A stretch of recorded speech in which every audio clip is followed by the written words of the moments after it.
Hello বন্ধুরা, সবাই কেমন আছো? আশা করি সবাই ভালো আছো।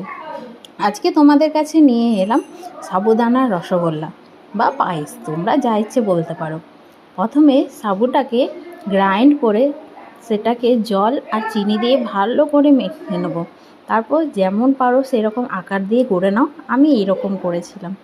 এরপর একটা কড়াইয়ে দুধ দিয়ে তার মধ্যে দুটো এলাচ দিয়ে এইগুলো সব ছেড়ে দেবো। দেখো, তারপর যখন ফুটতে শুরু করবে, ফুটতে ফুটতে যখন গাঢ় হয়ে আসবে, তখন রেডি হয়ে যাবে সাবুদানার রসগোল্লা।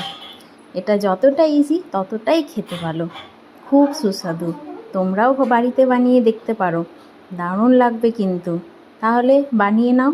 আর আমার এই রেসিপি যদি তোমাদের ভালো লাগে তাহলে লাইক, শেয়ার আর কমেন্ট করে দাও। টাটা, পরে আবার দেখা হবে।